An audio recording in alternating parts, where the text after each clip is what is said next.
seconds late. So I'd like to welcome everybody to class today. I'd like to welcome those of you that are joining us right now on our live stream. We appreciate you tuning in, or if you're watching this after the fact, again, we appreciate you being a part of the listening audience. For those of you that are in-house, you should have a set of notes in front of you for lesson 243, Assessing the Printed History of the King James Text, Kilburne's Dangerous Errors. For those of you that are following along online and would like to grab the notes, if you go to gracelifebiblechurch.com, scroll down under Recent Sermons and click on the link for November 3, and you can access the notes right here that we will be following along with on the screen. So, again, lesson 243, Assessing the Printed History of the King James Text. And we're going to continue looking this morning at Kilburne's Dangerous Errors. Okay, let's get right into the introduction. As again, we got a lot of ground to cover in this lesson. So, introduction. In lesson 242, we began looking at William Kilburne's famous tract from circa 1660 titled Dangerous Errors in Several Late Printed Bibles to the Great Scandal and Corruption of Sound and True Religion. In this piece, Kilburne chronicles roughly 10 printings of the AV between 1631 and 1657 containing gross errors of the press. In doing so, we followed the chronological order presented by Dr. David Norton in Appendix 6, Kilburne's List of Errors of a Textual History of the King James Bible.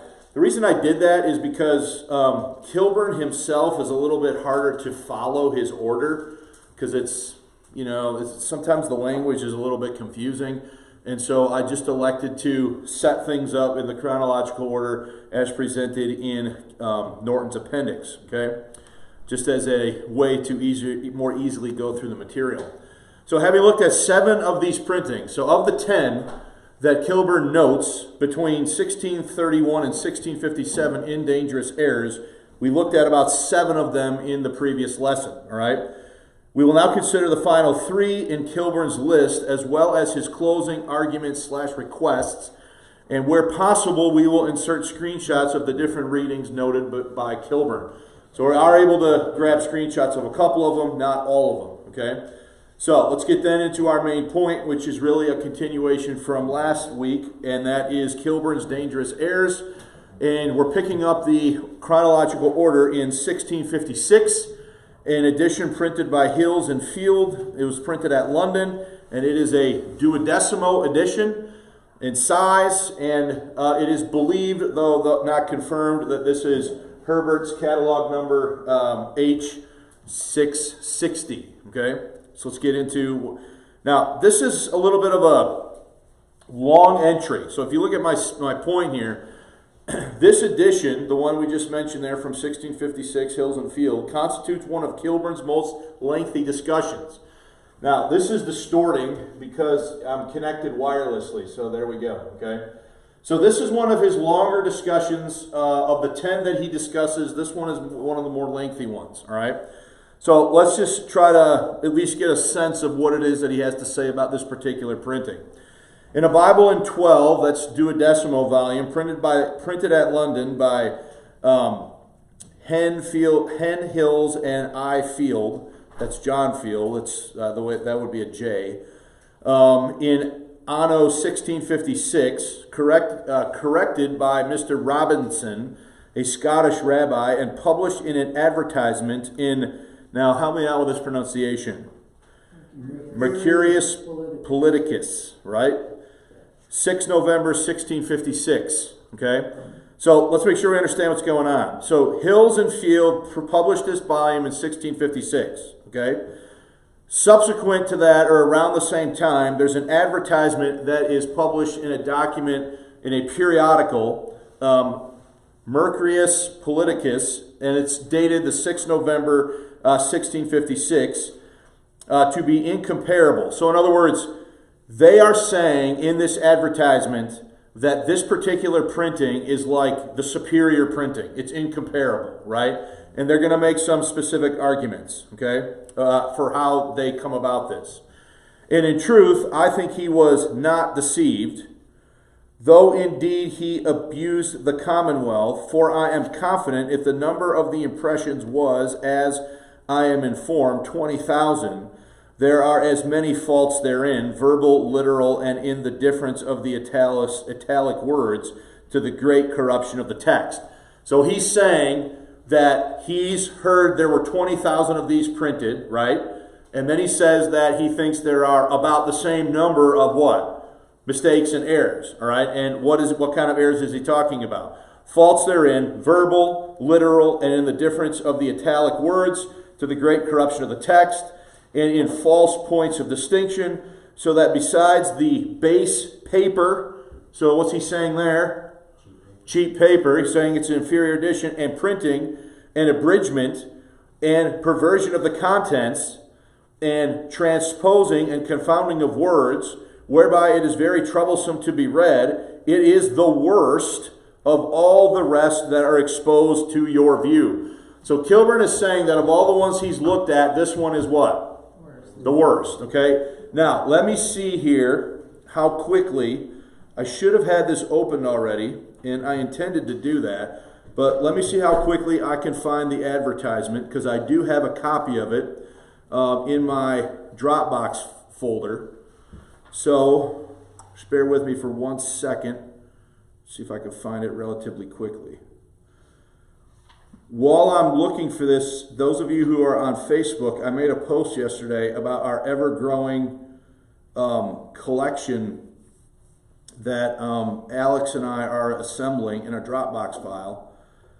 How do you spell that name of that periodical again?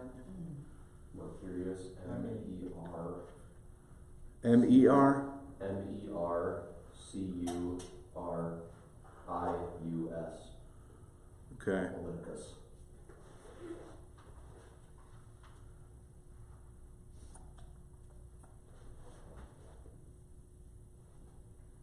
Here it is. Nope, wrong one. This one is what I want.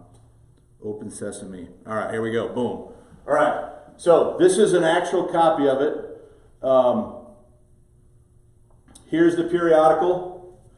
You can see the date here. So this is from Wednesday, October 29 to Thursday, November 6, 1656. Here's the title page, okay? And the advertisement is found all the way at the end of this particular edition. See down here, it says an advertisement. So this is what Kilburne's talking about when he's talking about this edition, okay? Now, the reason why this is significant is notice the claim in this advertisement regarding, so this advertisement is talking about the edition we're talking about right now in Kilburne from 1656 from Hills and Field. And notice what they claim in the advertisement, okay? It being examined, corrected, and amended according to the original manuscript copy of the what? Translators. So are these guys claiming in this advertisement that they have the original manuscript copy of the translators and they have examined, corrected, and compared and corrected the text based on this? Okay? Now what's Kilburne saying? He's saying this is what? He's saying, okay, sure. He's saying this is the worst one he's seen. Of all the ones that he's looked at, he's saying this is the worst one. Yet in the advertisement, are they claiming to have amended it based upon the original manuscript copy of the translators? Okay? So let's go back to Kilburne. We talked about the base paper, right, and printing and abridgment and perversion of the contents and transposing and confounding of words, whereby it is very troublesome to read. It is the worst of all the rest that are exposed to your view, as appeared palpably to Parliament, whereby the sale thereof, and there's a word I'm not sure of there, was inhibited, but since dispersed very much at county fairs and markets by bookbinders and petty chapmen, being no fitting book for sale by stationers in London, wherein ye may observe these faults. Okay? So is he saying, number one, this has inferior paper, inferior printing? He's saying everything about it is what? Inferior. He's saying that it wasn't able to be, so any bookseller that was selling based under the banner of the stationers company in London wouldn't sell it, but was it sold very widely at, he calls what? County fairs and markets. So in other words, are there many of these out there according to what Kilburne is saying? Okay?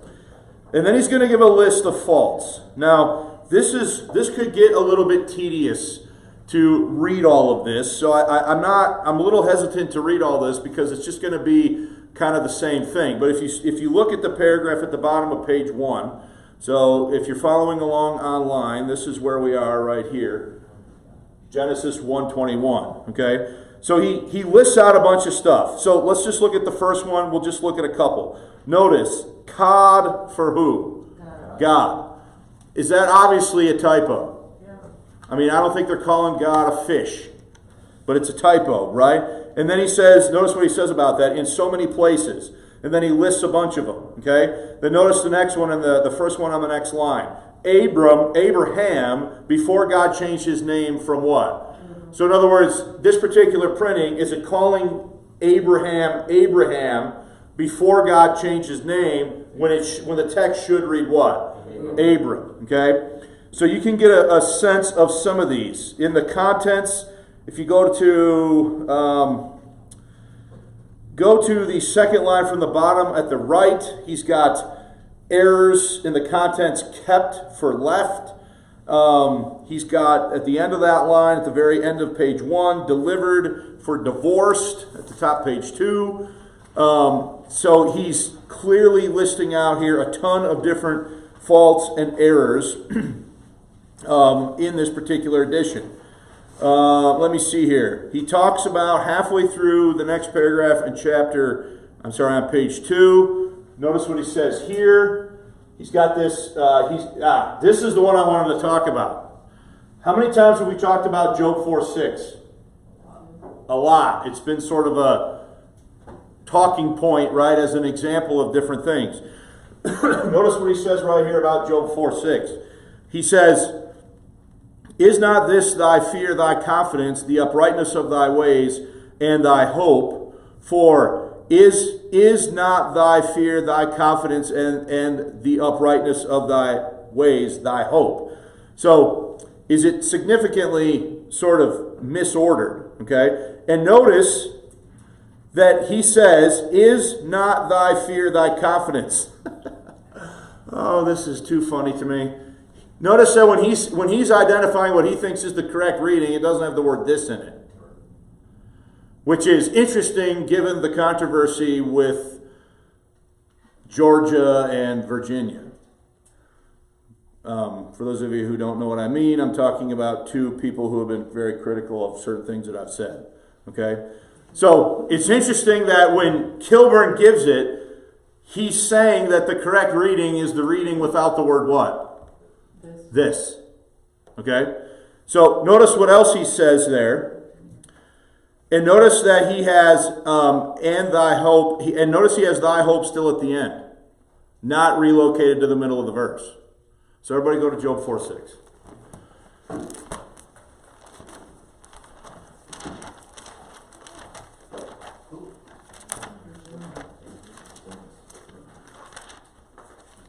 So what's interesting about this is Kilburne is obviously taking what would have been one of the 1629 Cambridge readings as what the reading should be, which again is just an interesting point given certain things that have been said.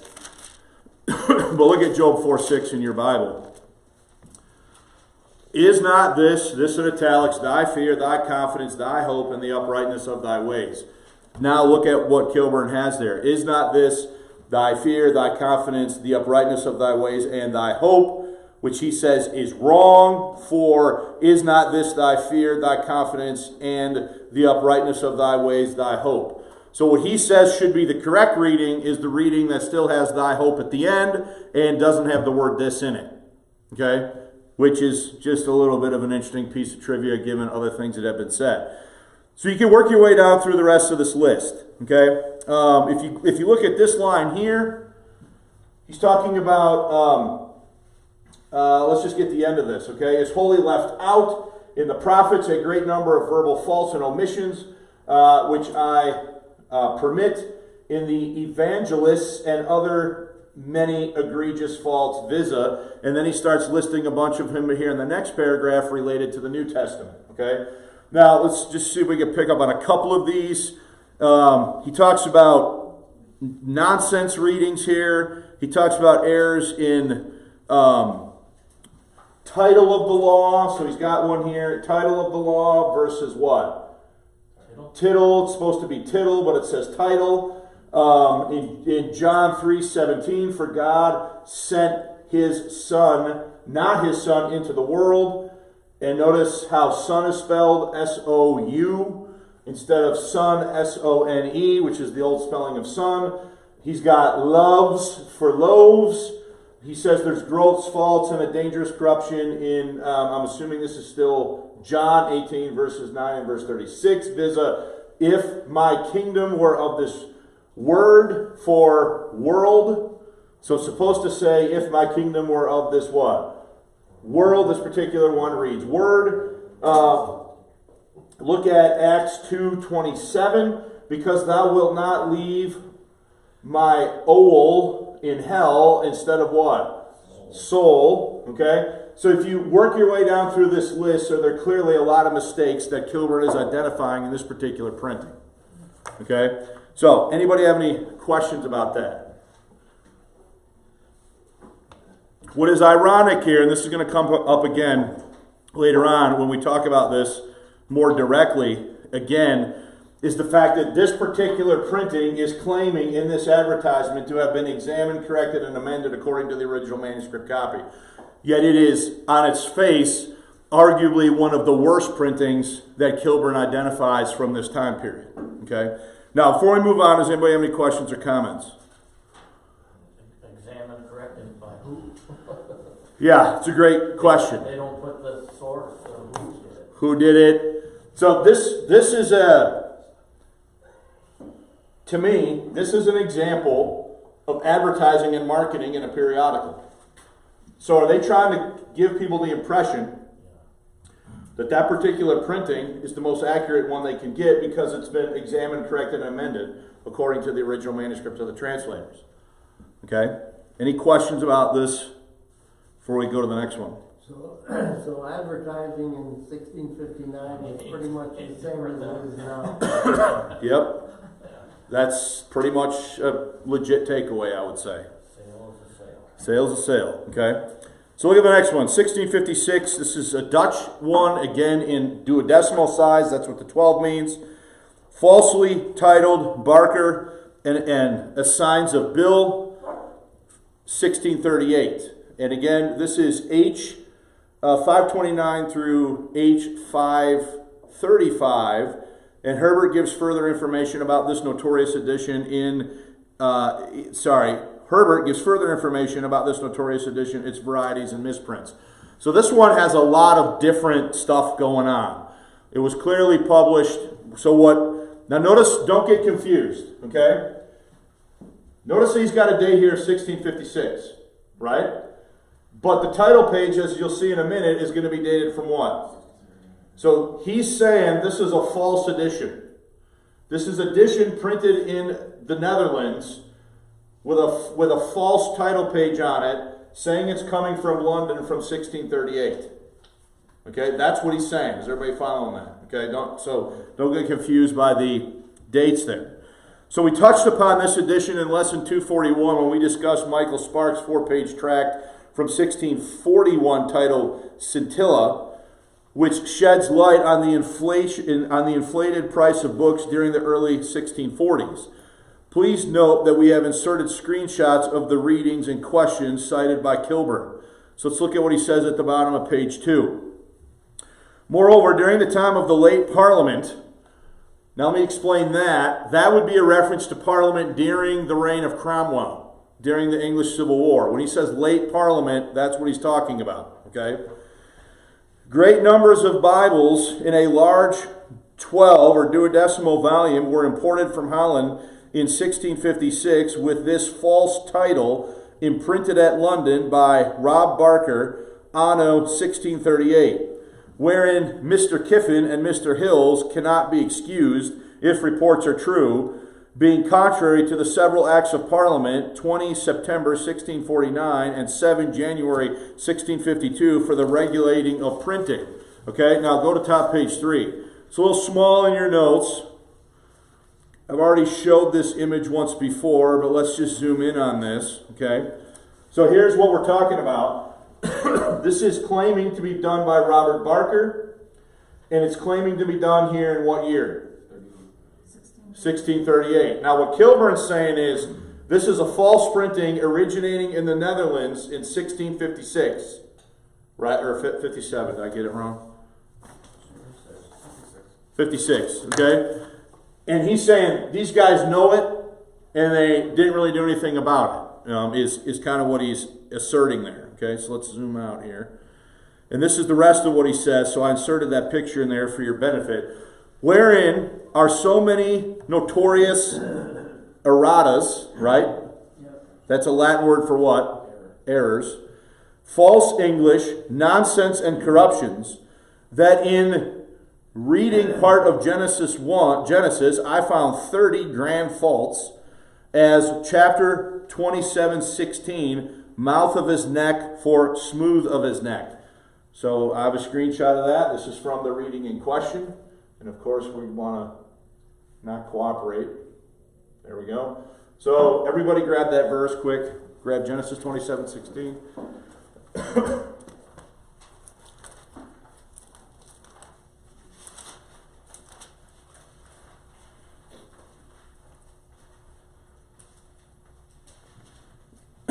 Okay, so I'm going to read it out of my Bible. And she put the skins of the kids of the goats upon his hands and upon the smooth of his what?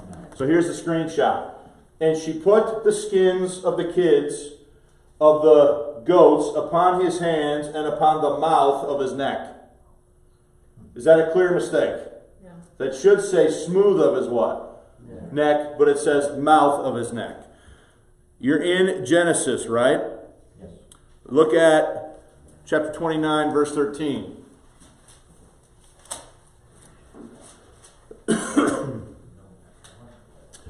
Chapter 29, verse 13. If you go to verse 12, and Jacob told Rachel that he was her father's brother, and that he was Rachel's son, and she ran and told her father. Now look at verse 13. And it came to pass, when Laban heard the tidings of Jacob, his sister's son, that he ran to what? Meet him. Notice, this says what? She ran to what? Meet him. So they have she here instead of what? He. So that's another one that Kilburne is identifying. Go to page 4. Then he gives another one from Genesis. Go to chapter 30. Now we've already looked at these, but we'll just do it again here because we're talking about it in a little slightly different context than we did last time. 30, verse 40. And Jacob did separate the lambs and set the faces of the flocks toward the ring straight, right? Yeah. And all the brown in the flock of Laban, and he put his own flocks by themselves, and he put them not unto Laban's what? Cattle. Okay? He put them not unto Laban's cattle. Now, look at this particular one. Let me make sure we can get it up here. There's a word missing. And put them unto Laban's what? What's missing? The word not's missing from that particular reading. Yeah. In case it was, because I've never heard that word, but it means to be marked with circular stripes or rings. Okay, thanks. So there's 3 obvious errors there, okay?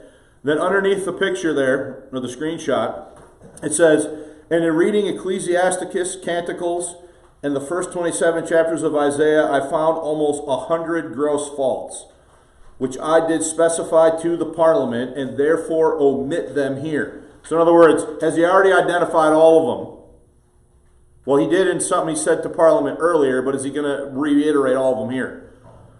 No, that's what he's saying. He's like, I've already identified them. He said, I did specify to the Parliament, and therefore omit them here. The very importation of the books being an offense contrary to the said statutes, and ought deservedly to be suppressed, which notwithstanding are dispersed in the country as aforesaid. So in other words, again, are these copies being put out into the public readership out in the countrysides and places where people are probably buying these, and they're getting these Bibles, and Kilburne's upset about it because there's all these errors in them of the press. Okay? Any comments there before we move on to the next one? Two quick questions. Is there any evidence of the purpose behind this, that they were maybe doing this during the Civil War to egg things on or to complicate matters in England? Or is this kind of a, hey, let's just try and market this and get it in and make some money? I think the motivation here is profit.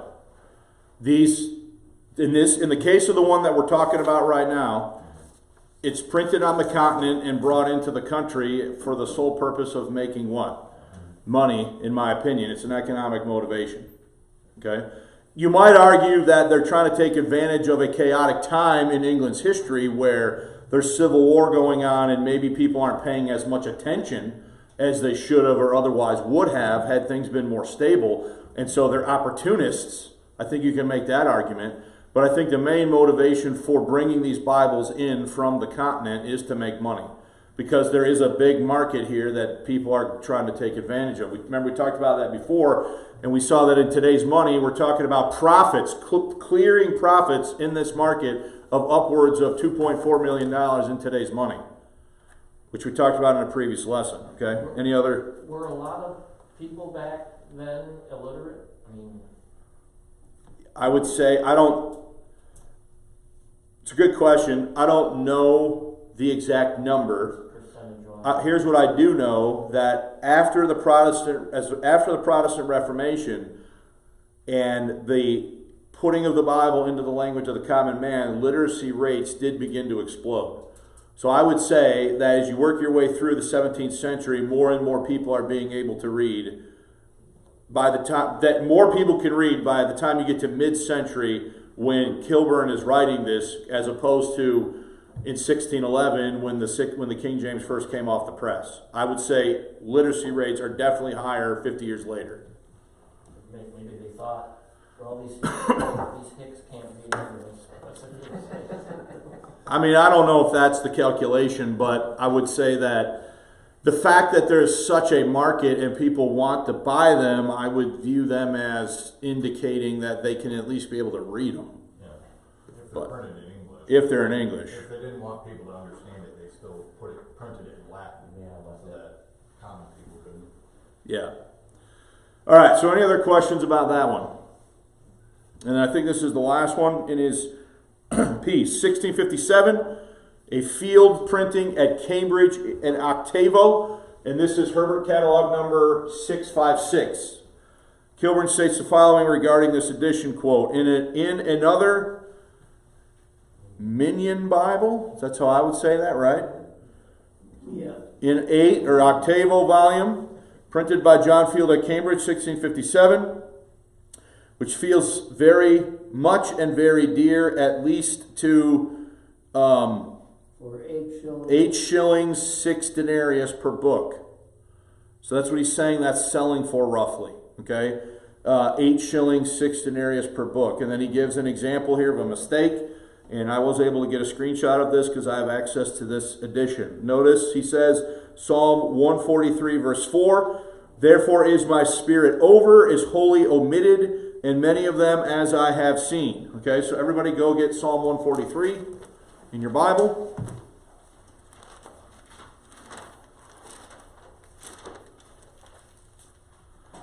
And we want verse 4.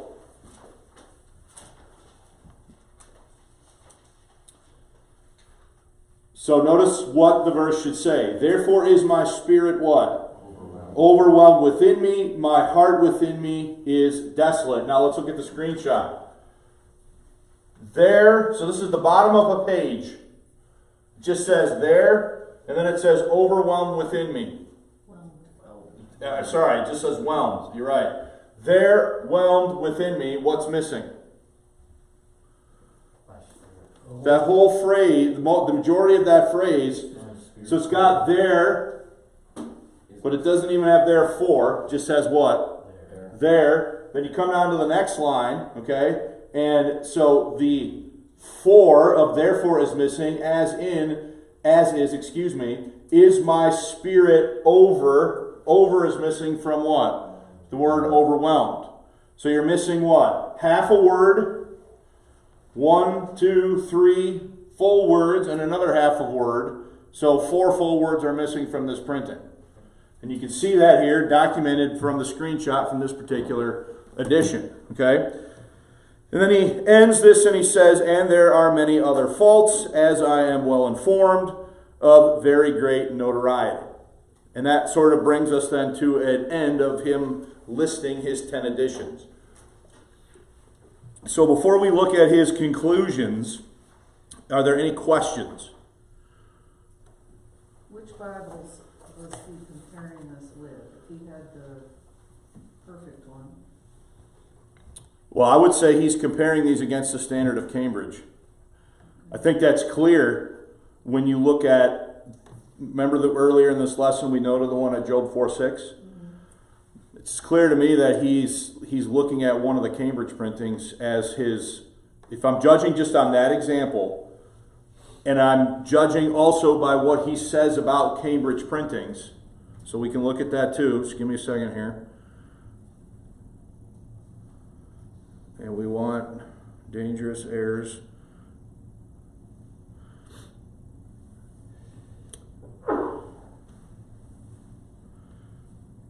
See, all this stuff is great when it works right.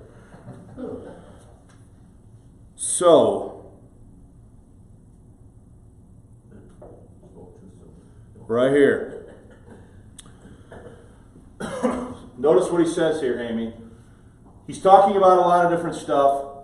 And then he says, according to the authentic, corrected Cambridge what?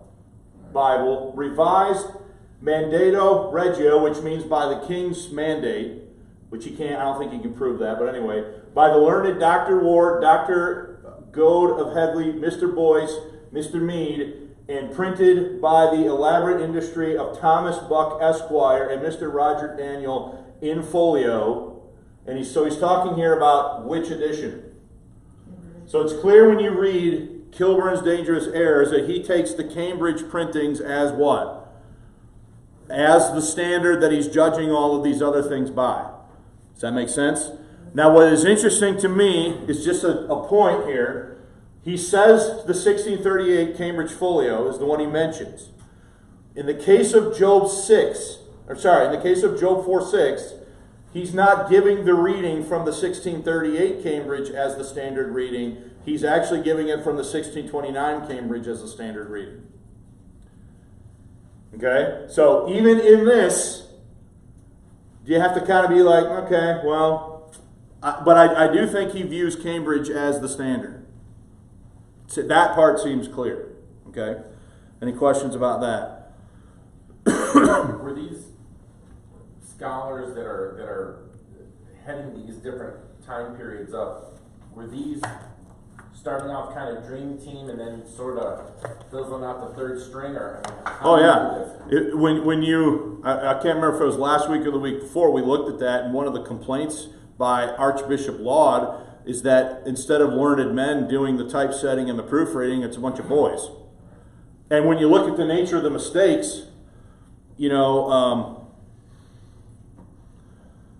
for the time being, I'm going to get rid of this. When you look at the nature of the mistakes that we've chronicled here, like stuff like this, obviously the people that are doing the proofreading and the correcting aren't really doing a very good job at all to leave out 3 words and half of 2 other words.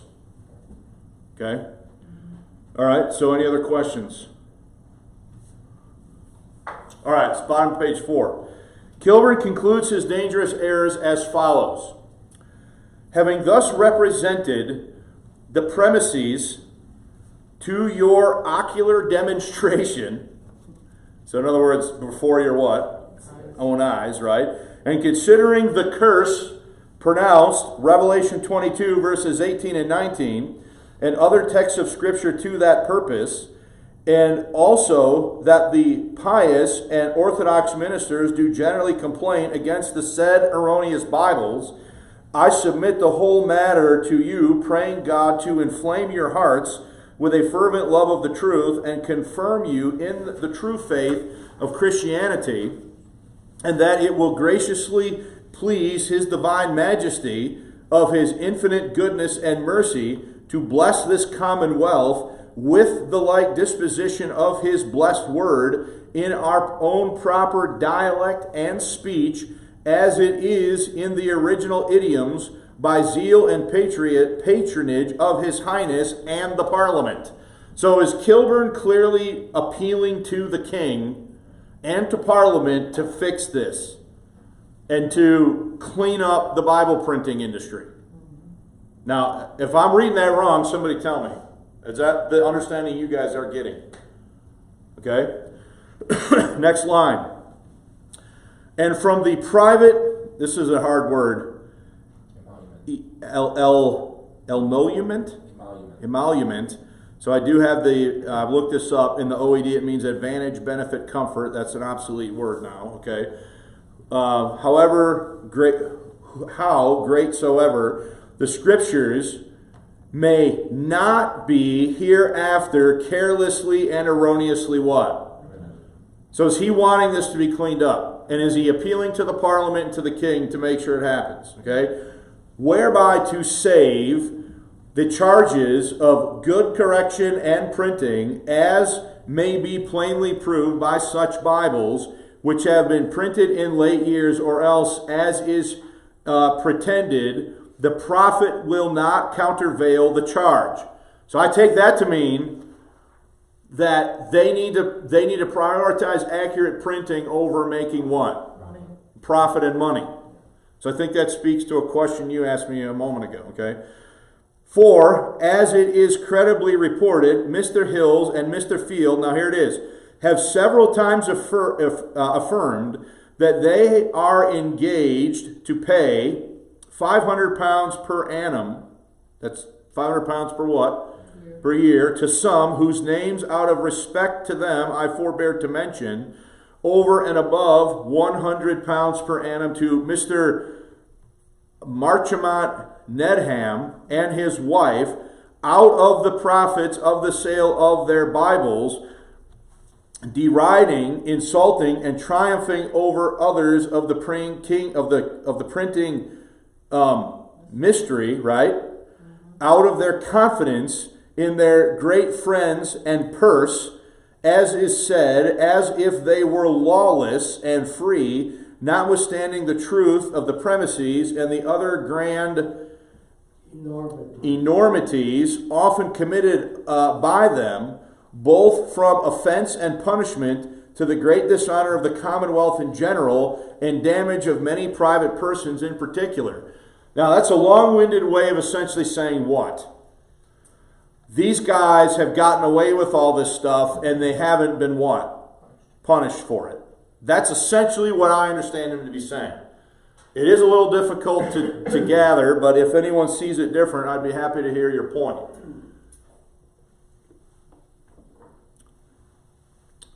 So we're all in agreement, generally, that's what his point is.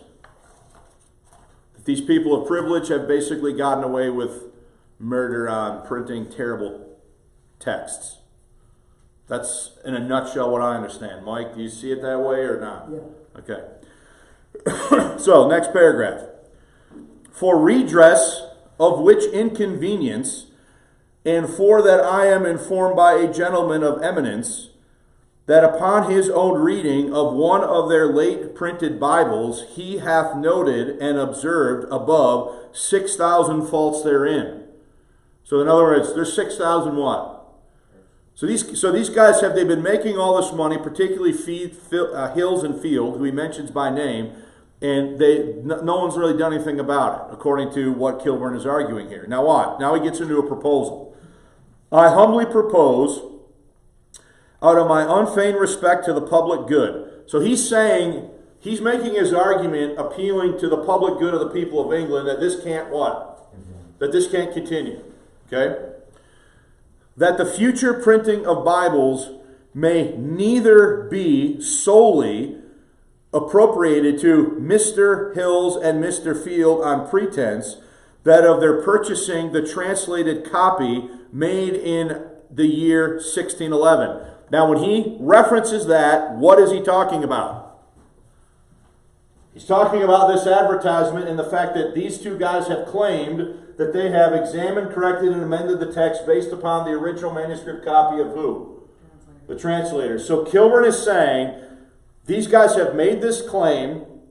They are printing terrible Bibles, and they should not be allowed to continue to print the text exclusively because they're terrible printers. Now, that's the Ross paraphrase, but you get what I'm saying, right? On pretense of their purchasing the translated copy.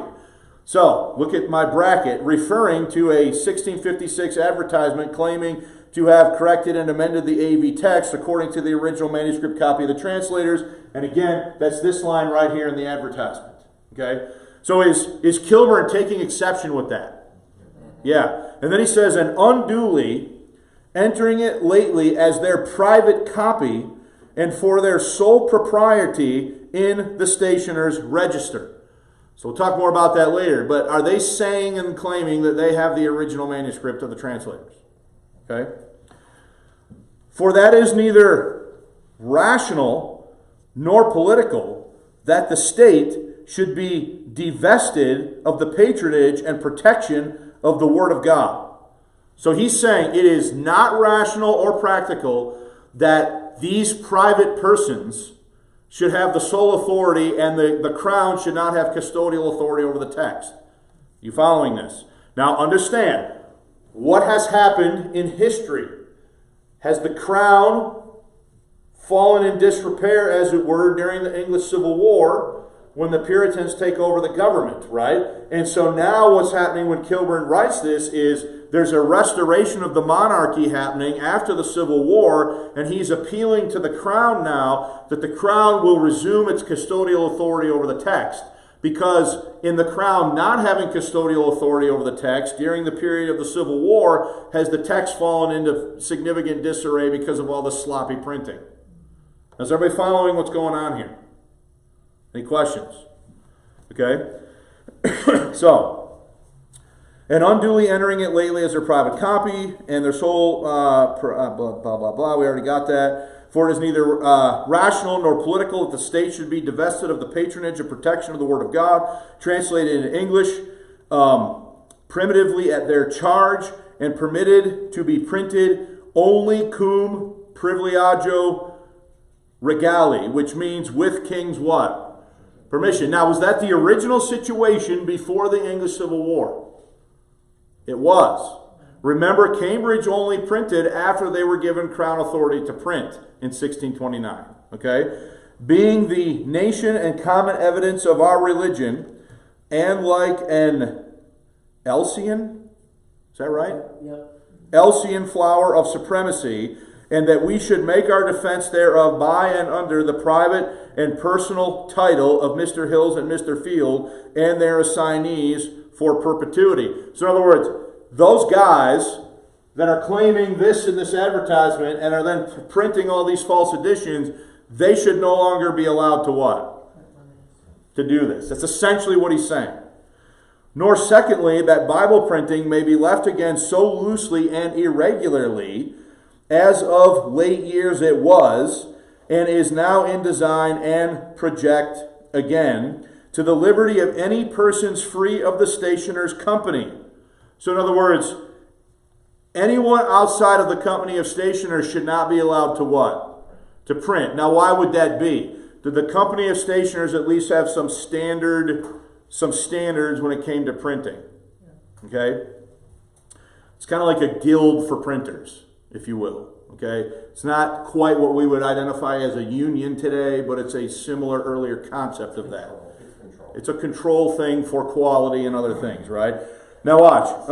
To the liberty of any persons free of the stationer's company or qualified to print, for that then a greater mischief will ensue than at present, as common reason will demonstrate.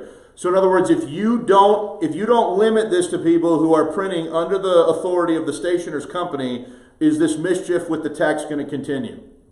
is essentially what Kilburne's arguing. But thirdly, that such printers only as have heretofore discharged themselves with the greatest care and conscience, and for the honor and best acclamation and service of the Commonwealth, either at London or where? Cambridge. So he's saying the best printers of the text have been at London and where? Cambridge. Have also had the full approbation and allowance of Parliament in and for printing of Bibles, and such others as shall be thought meet, not exceeding in the whole some competent number of able master printers, may be hereafter authorized and permitted to print the Bible under the state's privilege only, and not at their own private what? Copy, under such qualifications and provisions for good correction, workmanship, and price, as shall be expedient for the better ordering and accomplishing of such an honorable, laudable, and mighty work and employment. That's a lot. Okay? But it's pretty clear when you read it what Kilburne is arguing. So I've kind of tried to extract sort of a bulleted list of what his main points are here. So let's look at this. In summation, Kilburne, and I should probably get caught up. We're on page 6 if you're following in the notes. Let me just get caught up to this. Okay. So, in summation, Kilburne concludes his piece by making the following arguments. Number 1, based upon the evidence furnished in his pamphlet outlining, quote, gross errors in the printings of the AV, and warning found in Revelation 22, verses 18 and 19, action needs to be taken to rectify the situation. You with me there? Number 2, prays that God would move the King's divine majesty and Parliament to act on behalf of the Commonwealth of England to ensure the printing of the Scriptures in their proper dialect, speech, and idiom. Number 3, does not want the Scriptures to be carelessly and erroneously printed to the private advancement, let's just give the other word, of certain parties. Okay? Number 4, Kilburne does not want the future printing of Bibles to be, quote, solely appropriated to Mr. Hills and Mr. Field, appointed by Cromwell, who are trying to assert private right or ownership over the original manuscript work of the King James translators. Number 5, the state should not be divested of the patronage and protection of the Word of God. Number 6, I think I'm on 6, right? The Bible printing should not be left again to those outside of the oversight of the Stationers' Company. Number 7, only competent master printers should be permitted to print the text under the oversight of Parliament, most notably London and Cambridge. And last, no private printing rights should be allowed in the AV. So I think that's a pretty good list of points of summation out of what Kilburne's final arguments are there. Okay? Now, we still have about 12 minutes to get a conclusion, so I believe we have just a bit of time to pause. Does anybody have any questions?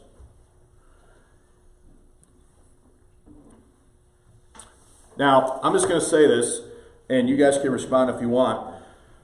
Again, as I think about all of this, the reality of what actually happened is so much different and way more interesting than the folklore of what people say and think. Okay?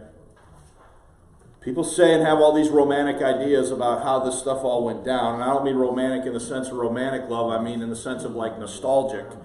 And so the reality of it is that it was way more messy, way more sloppy, and got to a state that there were all kinds of problems. And so what Kilburne is doing at the end of the English Civil War, as the monarchy is being restored, he's writing this piece, Dangerous Errors, circa 1660, to appeal to the king and to the Parliament to regulate this industry. Okay? Because it got a little bit like the Wild Wild West during the period of the Commonwealth under Cromwell's rule. Bart. As these corrections became known, were they corrected by the printers or not? I would say, and we'll start looking at this more when we kind of build out into other time periods. I would say that for by and large, a lot of the things that Kilburne complained about do sort of get ironed out eventually. And things become more stable after, again, the thing is placed back under the custodial authority of the Crown. Okay?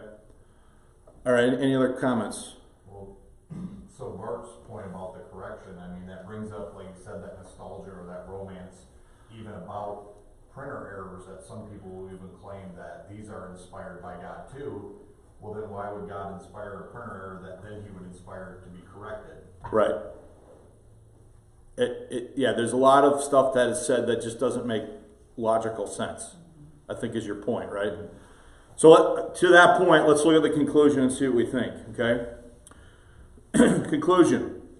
True printer's errors are easy to spot when compared to the standard received AV text because they are almost always wacky and obvious. In other words, when you leave four words out of a verse, is that pretty obvious that you messed up?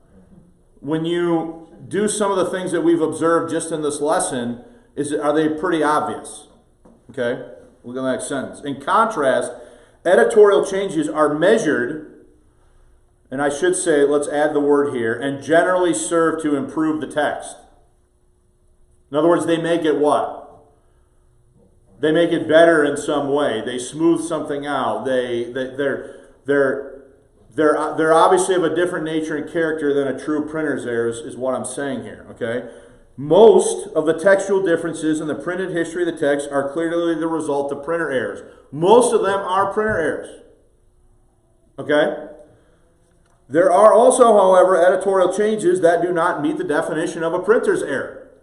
All right, well, what's the definition of a printer's error? An error introduced into typeset copy by the compositor so that the printer cannot be charged for correcting it. Printing error, a misprint or misspelling in a what? In a text. Top page 7, compositor. What's that?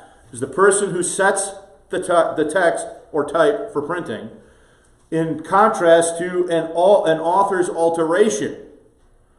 A correction or change made in a typeset copy that is not a correction of an error introduced by a compositor. So if they take Job 4:6 and they rearrange the word order, that is not the correction of a printer error. That is an editorial what? Change. The majority of all of this stuff is printer's errors. The true printer's errors are usually obvious. Thou shalt commit adultery. God is a great rear end, like we saw last week. Okay? Hold off, Bart, okay? I'm just messing with you. Stays inside. That's serious control there. Yeah. So, by definition, next point, a printer's error is an error made by the compositor in the setting of the text. This is different from an author's alteration or a later editorial change, i.e. a change made to a text that is not the result of an error introduced by the compositor. The reordering of the words in Job 4:6, see lesson 237, stands out as a case in point of editorial change, not the correction of a printer's error. See our video also, number 4 of the weight in Numbers 371, printer's error, editorial change is another case in point, number 731, okay? So my last point then is this. Editorial changes and printer's errors are both realities when studying the printed history of the King James text. Studying Kilburne's dangerous errors highlights the reality that printer's errors are generally easy to spot because they so clearly lead to nonsense readings. When a printer's error is not obvious, honest inquiry is open to the possibility that an editorial change has what? Occurred. Okay? So we still have, that brings us to the end of the notes, we still have a bit of time for a comment or question or two if somebody has one, as we have about 6 minutes. Does anybody have any comments or questions?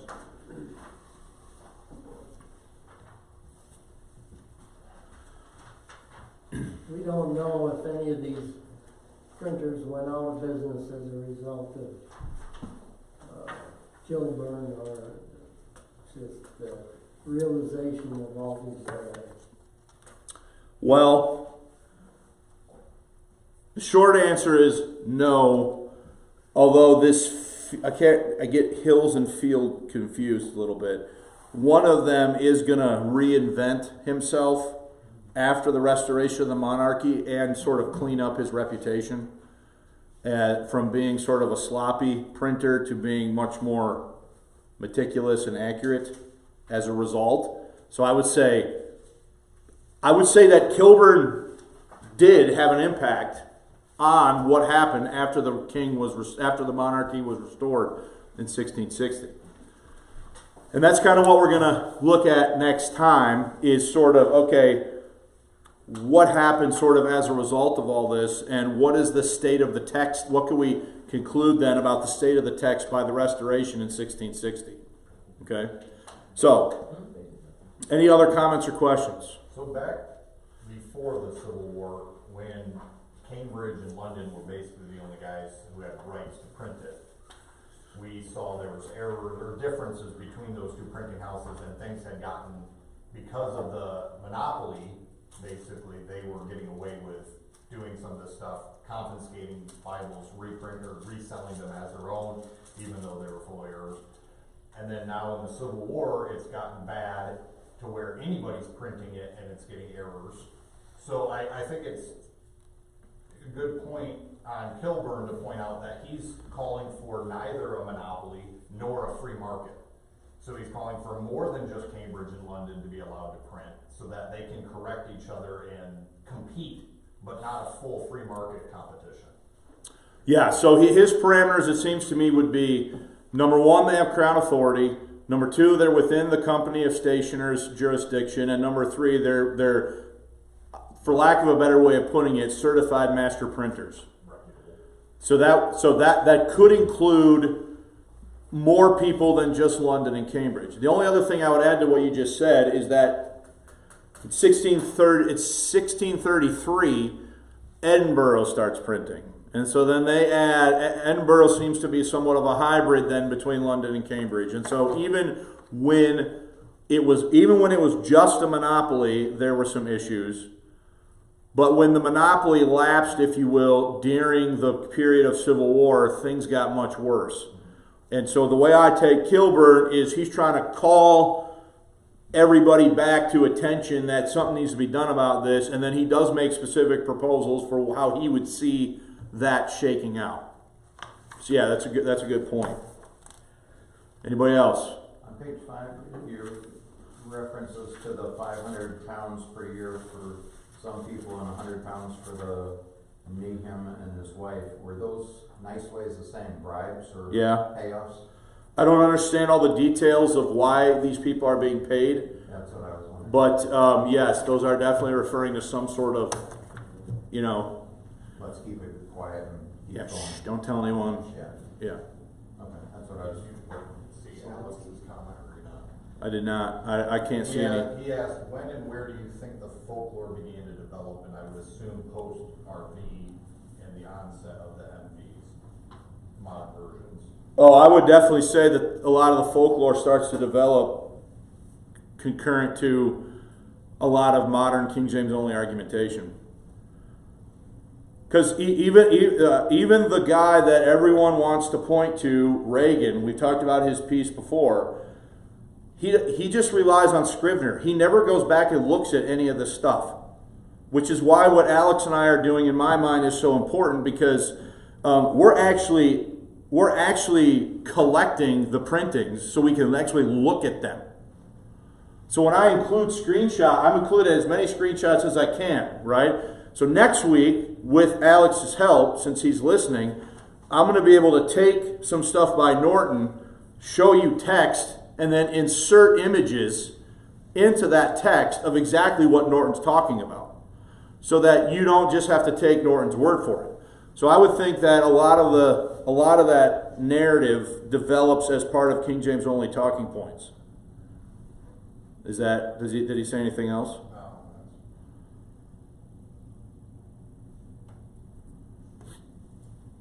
Well, anyone else in-house have a comment or a question?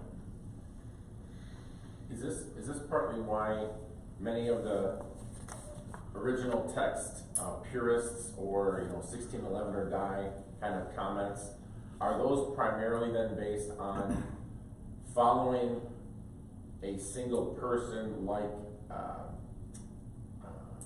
what was the first book that you mentioned where it was basically not referencing outside of anything, it didn't look at the actual scripture, it was just a commentary by one person drawn, I'm assuming on some sort of evidence, but it seems like the people that I've read will make comments about the scripture itself saying, 1611 or nothing, but it doesn't seem like there's evidence provided, so that's why I'm wondering if they're pulling it from a single source or two sources. So a lot of that stuff is coming from the talking heads of the King James only movement from the 60s and 70s and maybe into the 80s. But they had access to some of this too. But they did not have, no. And this is a point I've been making, right, that a lot of the stuff that was said back in the 50s, 60s, and 70s was not said on the basis of actual evidence. People looking at this stuff. It was based on secondhand things and things that were said that, in my opinion, were never accurately vetted. But they had the access, I guess was my question. No, I would say they didn't. They didn't. Some of the stuff, some of the primary sources weren't even known by some of those guys at the time that all this started. Okay? And I can send you a link to that. I've got a video that I did called A Brief History of the King James Only Movement, where I talk about some of that stuff. Okay? Was that from like 5 years ago? It's from like 2020 that I taught that lesson. But all right, we got to quit though. We're past time and we got to clean up and transition. So appreciate everyone.